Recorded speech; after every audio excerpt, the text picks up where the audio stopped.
Hi, everyone. Welcome to a new episode of Fatherless Sons. My name is LaShawn Wiley, and I am your host, and this is episode 122. On today's episode, we will be talking about under building your empire, AI, and the threats that it can pose to you and how it can interfere with you building your empire. On Couch Time, we'll talk about your focus. And stick around towards the end so that I can share today's episode, Fatherless and Famous. So stick around to the end for that. Okay, so let's dive right into it. Building your empire and AI. AI happens to be on a lot of people's mind right now, and it should be because AI will definitely change everything on how we live our daily lives and the jobs that we work. It will affect your work one way or another, positively or negatively. Now, what I wanted to focus on this episode is what you need to worry about or focus on when it comes to your employment and even your side gigs and your side hustles. AI could eliminate the job that you're currently working if you're not careful and not knowledgeable about it. So let's talk about the things that AI would focus on first when it comes to job elimination. The first jobs that AI will eliminate and is already beginning to eliminate is jobs that are rule-based, jobs that has more to do with repetitive in the box type of work. When I say in the box, I'm talking about a computer box or a computer screen. So rule-based work that is done behind a computer screen or monitor, that's what you should fear and worry about first. So all of those who are working for tech companies, working from home, remote work, or working at a office but behind a computer screen for a majority of their day, those are the ones that should really be worried first. I'm thinking about computer software programming. I'm thinking about data entry. I'm talking about customer service phone calls or customer service work when it comes to fixing a customer's account or a complaint that they may have or a charge that is on their bill that should not be there. Those jobs can easily be automated and put into AI's hands once AI is competent enough to do it. So those are the jobs that's going to get hit first. I know Tesla is working on what they call macro hard. It's a play off of Microsoft. And what they're working on right now at XAI is building software that can replace an entire company that is working in a box or behind a computer screen. So think about it. If your business, the entire business is based on creating software or writing program or creating websites, that all can be done by AI. It can be done by a computer. Why not? So those are the jobs that will be eliminated first once artificial intelligence is smart enough to actually pull that off. Now let's talk about the jobs that will be affected later down the line. And those will be jobs that will require a robot to actually do or a physical form, something with a physical form factor that can pull off. So now think about your gig jobs, like working at restaurants and customer service, serving people, working at factories, working at warehouses, pumping gas at a full service gas station, and also driving a car or transportation. That's a really big job in the United States. It takes anywhere from 3 to 4% of the workforce that's working with buses, taxis, trucks, shuttles. If you include loaders, that would be like 7% of all U.S. jobs are based on driving in some way or form. So once autonomous driving is perfected and that starts to take jobs, that's when those people holding those particular jobs will have to start worrying about what do they do next. Now, if you're in the first camp where you're working behind a computer screen, or the second camp where you're working in a warehouse or as a driver, I don't think all of those jobs will be totally eliminated.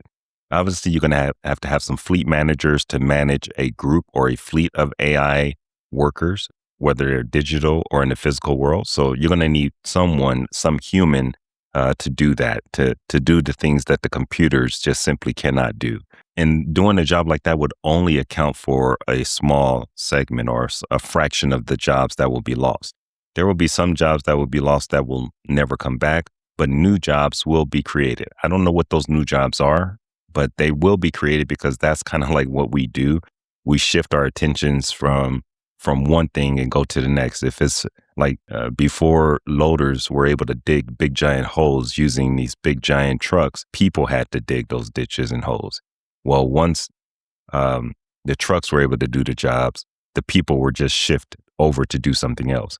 So there's going to be a lot of shifting of roles of what people would do. And that's not even including the new technologies that will be created from AI that will require humans to do tasks or jobs in order to serve whatever that new invention is.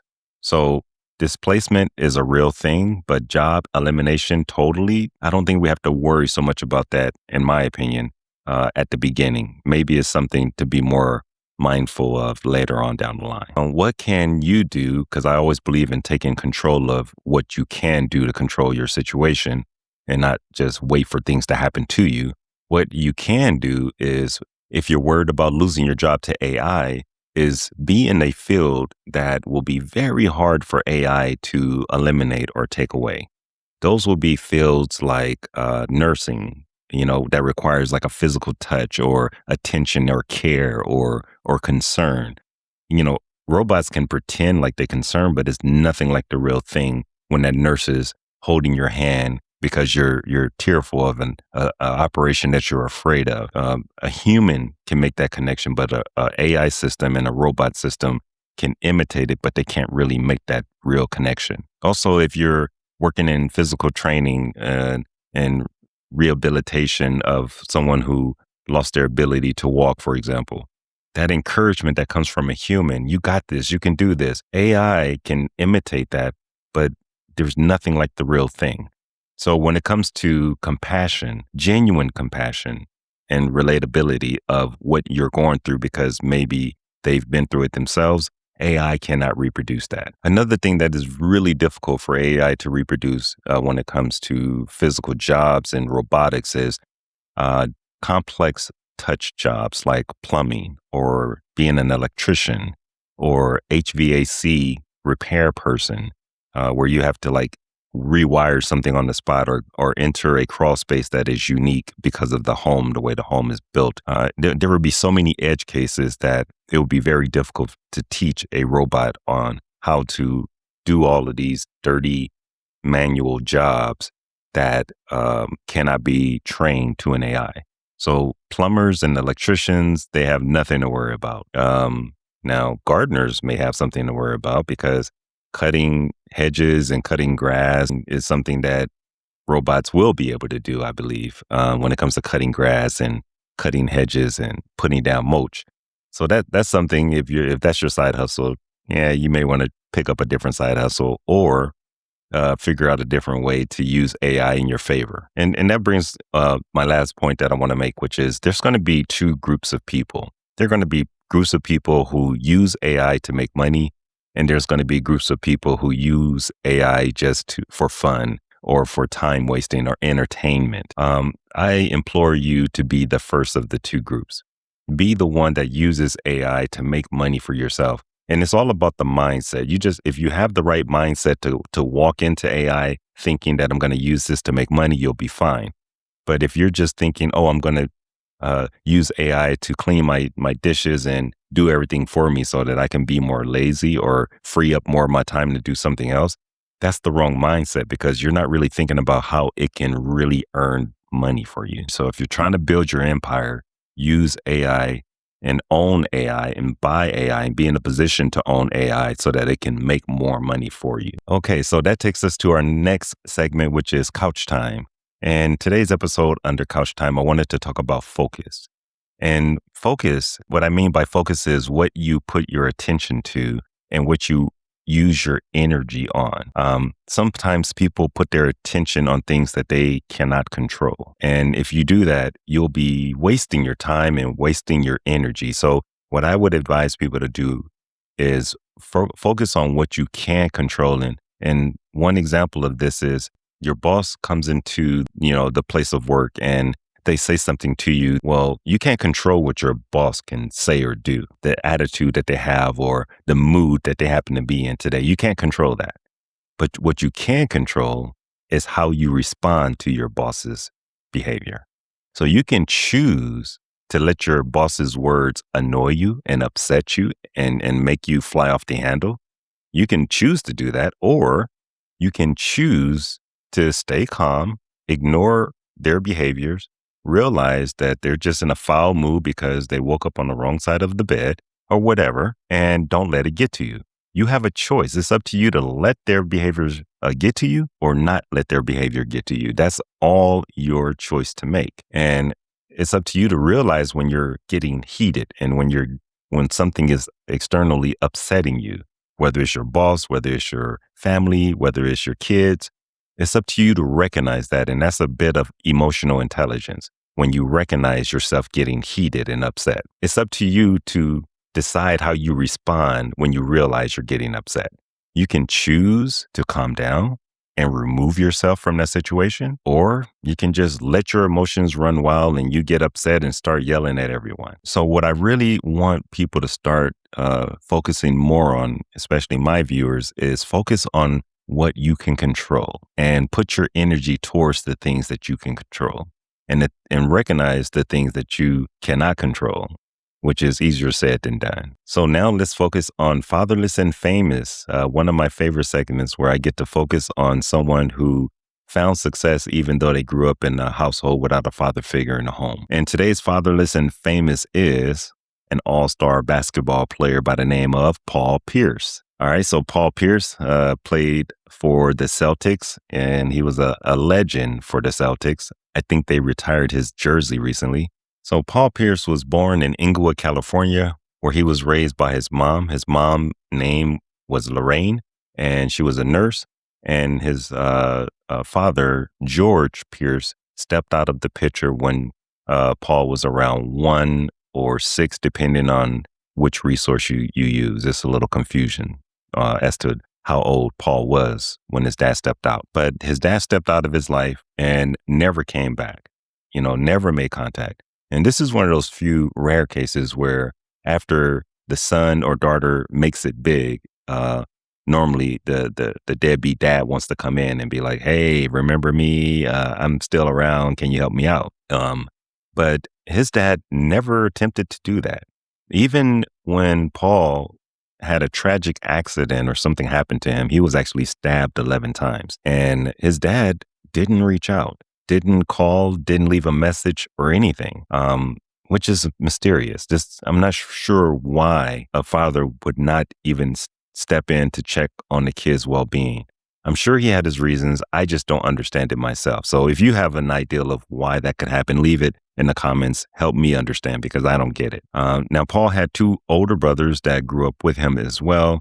They grew up in the streets of Inglewood playing ball. And Paul says his mom kept him out of trouble, and he gives her all the credit for raising him alone. So good job, Lorraine, on taking care of Paul and making a good kid out of him. So Paul did find great success in the arena of basketball. He was a one-time NBA title champion. So he has 1 NBA ring, and he was a 10-time NBA All-Star.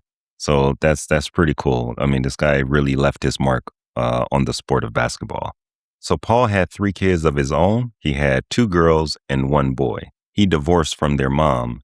And that happened when the kid was 10 years old. So that had me automatically wonder, would Paul still be in his boy's life to raise his son and his daughters as well, just to be there to give them that fatherly figure to co-parent? Because sometimes that can be a challenge when a divorce happens for the father to stay seriously involved. But all of the research that I was able to dig up pointed towards Paul being there for his kids, even though he was divorced from their mom. Now, and I love to hear that co-parenting can happen with the father outside of the household. Obviously, it's not going to be exactly the same, but at least he was still involved in his kid's life and being there for them, raising them, and letting them know, hey, dad is still here. So hats off to you, Paul, for being there for your kids even after the divorce. And I would love to see more fathers stay in their kids' life and mothers allow the father to stay in their kid's life after a divorce. Sometimes divorces are messy. Do what you can to keep it peaceful and civil so that the co-parenting can happen after the divorce happens. The last thing I want to talk about with Paul is his net worth. Let's go ahead and cover that. Paul's net worth is $80 million. That's a pretty penny. It's a lot of money. To me, that's enough money to do what it is that you need to do. I know some people I featured on this show, they probably had way more than that, $100 million, $500 million, etc. But $80 million is still a lot of money to take care of the things that you need to take care of. That'll do it for my episode today. Go ahead and subscribe and like it if you like the content here. Also, leave comments. If you have any comments that you want to leave or things that you're interested in seeing or a story you want to share with me, please leave those comments down below. Thank you, and I'll see you next time.